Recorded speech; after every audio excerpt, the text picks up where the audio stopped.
Foundational idea of this project is that forests don't just serve those that own them, and forests should be managed in a way that benefits all the people that live and work in this geography.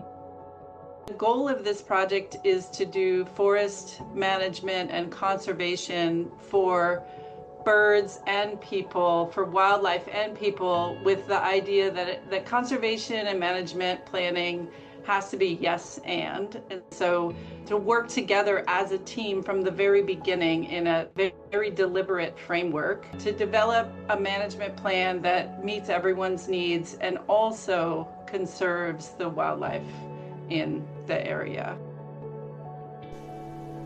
Planning at a landscape scale for a large area that includes multiple landowners, different organizations, even different land uses is not that common.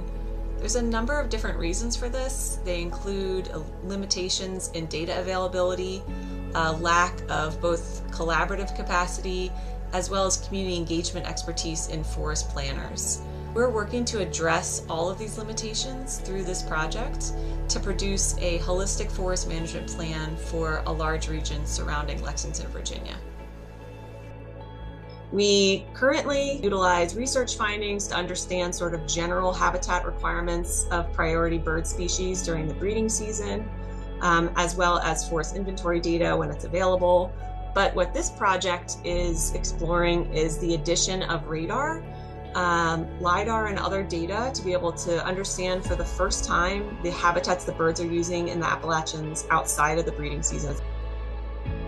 These new data sets that we have that allow us to see the world in ways and in greater detail than we could previously, and at the same time the development of these new computational methods that allow us to find patterns in those data.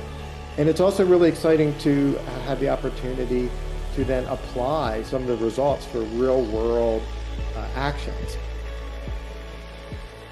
One of the reasons that I'm really excited about this project is that there's a growing recognition across land trust that there's more that we can be doing. There's more that we can do to help restore properties, and there's more that we can be doing to help landowners implement, current up-to-date conservation practices and really extend our stewardship obligation beyond kind of its basic requirement.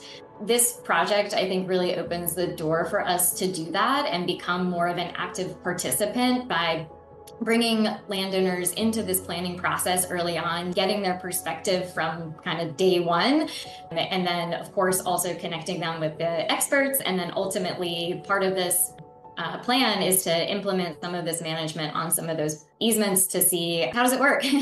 And so it's just a great opportunity for us to really increase the conservation impact that we have with our easements and landowners.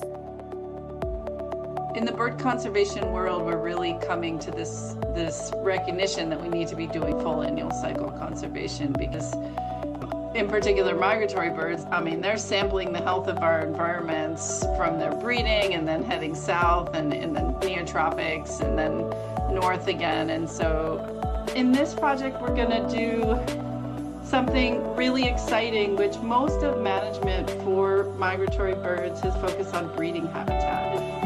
But the migratory periods of the annual cycle are kind of the riskiest for birds. And so what we want to do here is learn more about what they need from the forest during migration through Appalachia, as well as breeding. So it's forest for people, all the different needs, forest for breeding birds and all their different needs, and also during migration. And we have some of the world's most beautiful eastern deciduous forests, and we can do our part to preserve the migratory bird populations for a broader area than just where we are.